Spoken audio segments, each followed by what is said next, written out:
Capcom. Capcom reminds me a lot of your family member that all of us have who's a drunken alcoholic with a drug problem. You know you love them at the end of the day, but you know they're going to cause problems. You know they have good intentions, their heart is in the right place, but at the end of the day they're going to do something to mess everything up. They're going to screw something up along the way. And you have a love-hate relationship with that family member. And really, that's what I have with Capcom. I want to hate them. They make so many stupid decisions sometimes, but at the end of the day, they've always been there for me. They've always made awesome games. Games like Resident Evil, Dino Crisis, Mega Man, Monster Hunter. The list goes on and on. But Capcom, I definitely have a huge love and hate relationship with them when it comes to the Nintendo Switch. They've done so many stupid things, but at the end of the day, they're still providing me with the games that I want to play. So in this video, we're going to talk about Capcom's latest screw-up. We're going to look at some data from other games that make this just really strange in my opinion. This, of course, is based on the recent announcement of Resident Evil 0, Resident Evil HD Remaster, and Resident Evil 4 coming to the Nintendo Switch. But there's some little caveats there that we have to talk about. So what is going on with Capcom? Sit back, relax, make sure you subscribe to the channel, and let's talk about it. Hey, RGT 85. Hey, Sean. Oh my God, it's Stevie Richards!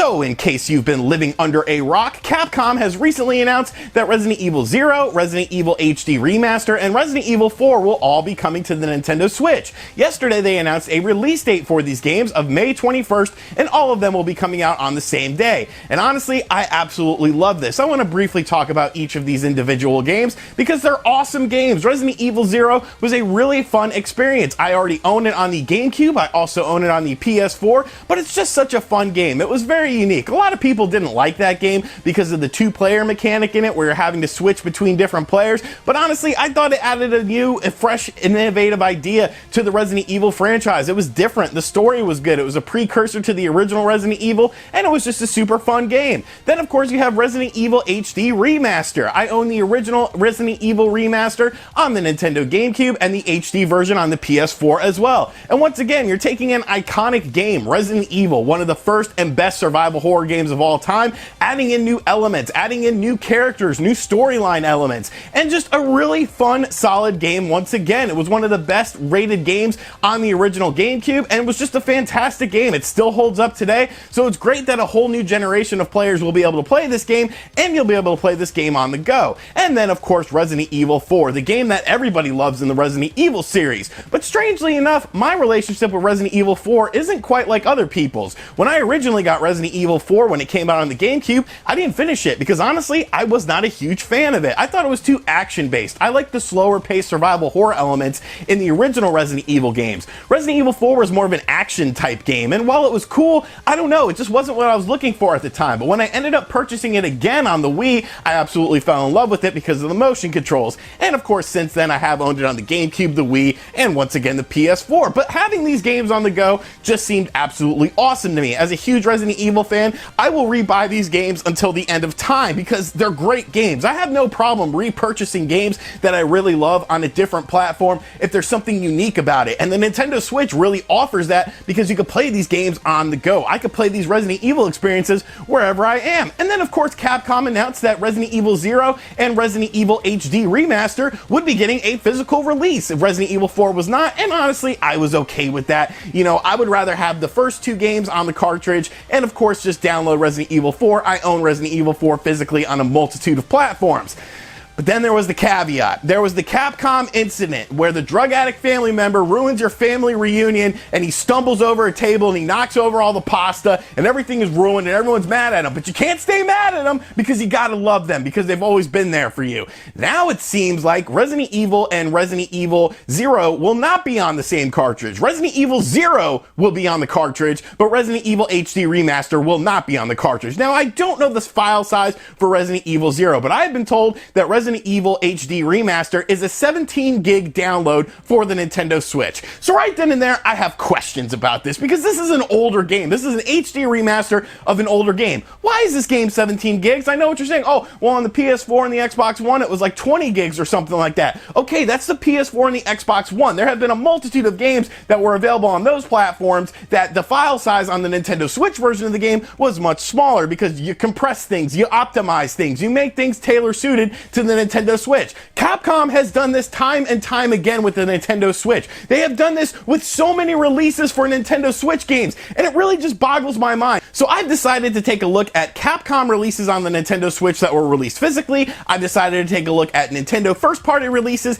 and third-party games for the Nintendo Switch. Look at the file sizes of these and try to see if there's any sort of correlation, because honestly, looking at the data, there's really not.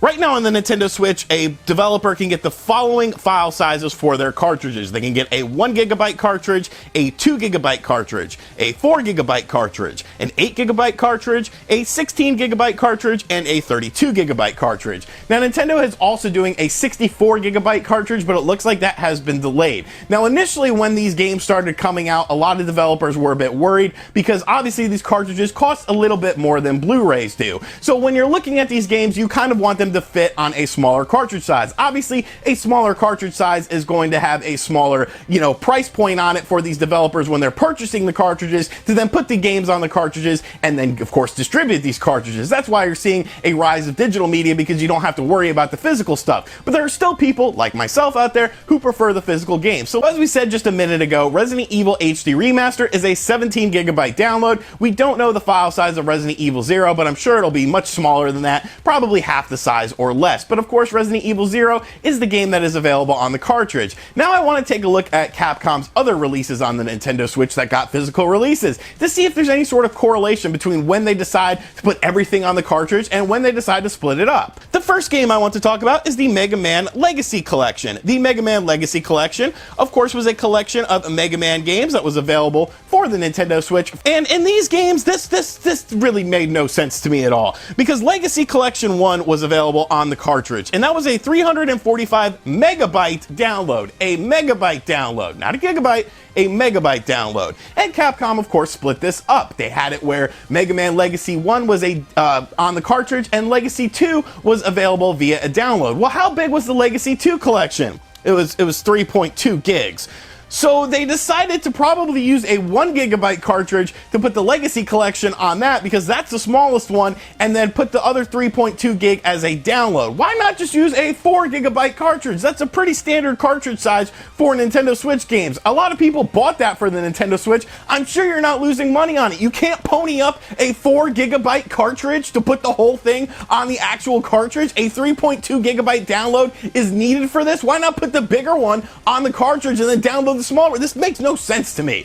Moving on, you had the Mega Man X Legacy Collection. Part 1 was 3 gigs, Part 2 was 6.8 gigs, and once again, you had to download Part 2. But if Part 1 was 3 gigs, you had to use a 4 gigabyte cartridge. So you use a 4 gigabyte cartridge for the Legacy X Collection and split it up like that, but you don't do it for the original Legacy Collection. Like, there's no rhyme or reason to it. It's like they just sort of pick and choose when they decide to put everything on a full cartridge, because there are Capcom releases that have come out on the Nintendo Switch that are big cartridge sizes. What games? Let's talk about them briefly. Street Fighter the 30th Anniversary Collection was nearly 5 gigabytes, coming in at 4.9 gigabytes. Now, of course, because the cartridge size is either 4 or 8 gigabytes, Capcom had to use an 8 gigabyte cartridge. And was that game split up in any way? No. You purchased the game, it was on the cartridge, and that was also a budget release. You could say the same thing about the Mega Man Legacy and Legacy X Collection. Oh, well, those were budget titles, RGT. So was Street Fighter. It was a $30 title, yet they put the whole thing on an 8 gigabyte cartridge.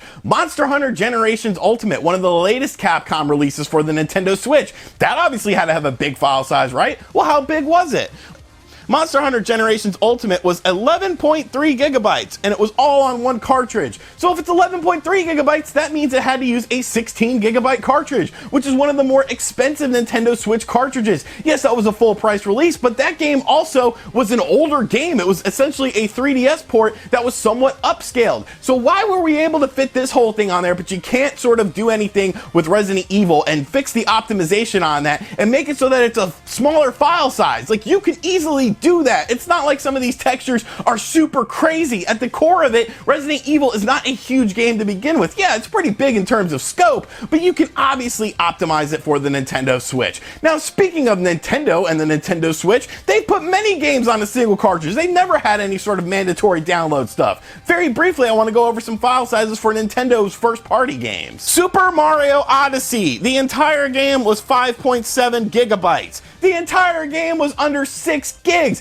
There was obviously some compression and optimization that went into that. And yeah, it's a first-party Nintendo title, but Super Mario Odyssey, think of how many different levels, how many different enemies, how many different boss battles, how many different mechanics were in that game, all available in beautiful HD. You, of course, had Splatoon 2 coming in at 3.1 gigabytes, and even Mario Kart 8 Deluxe, a game that featured not only a huge single player, but a new battle mode, and of course, online racing, was only 6.7 gigs. I honestly feel like these games are a bit more graphically intensive and content intensive than a game like Resident Evil. But I digress. Obviously, Nintendo is a first-party company. They know how to get the most out of their hardware. There's no third-party companies doing stuff like this, right? Right?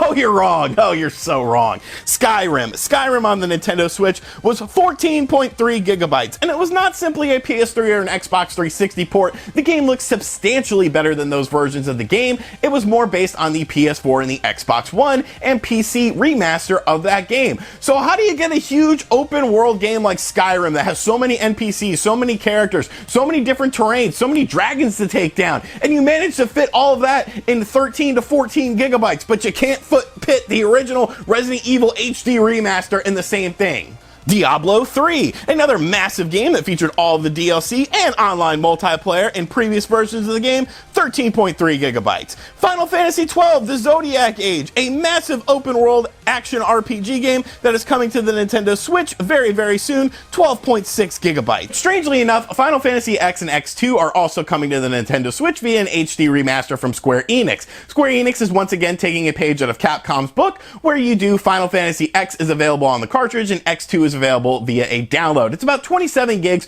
for the two games combined. But here's where things get really weird, and this should probably be on a whole separate video, but whatever, I'm just gonna throw this in here anyways. If you live in Asia and you pick up the physical version of the game, you don't have to worry about a download. Why is that? Because there's 2 cartridges inside of the package. There's 2 cartridges, and Capcom has done this before as well in Asia with things like the Mega Man Legacy Collection. I'm pretty sure that you got 2 separate cartridges if you purchase it in Asia. Why is Asia getting all these perks? Why does Asia get all this extra stuff? I'm sure the game is going to sell better in the States than it does there. So why are we splitting these games up? It's so weird to me how third-party developers handle the Nintendo Switch. Of course, you had the Okami situation with Capcom as well, where there was no physical version unless you were in Japan, and Japan got a physical version. I don't understand why they just don't do physical versions for these games across the world. These games are going to sell. Resident Evil 0 and Resident Evil HD Remaster are going to sell on the Nintendo Switch. There's no ifs, ands, or buts about it. I would not be surprised if they outsold the Xbox One version of these games.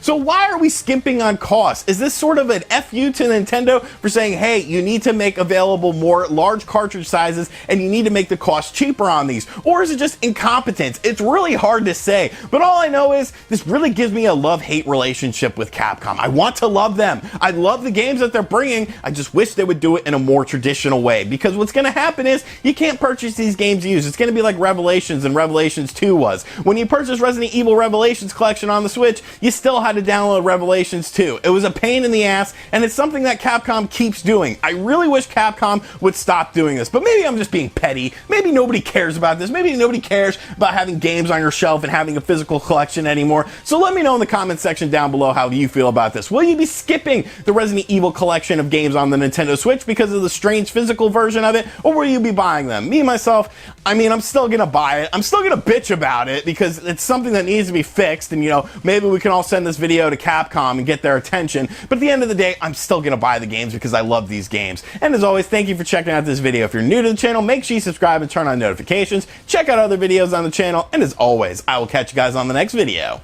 Later.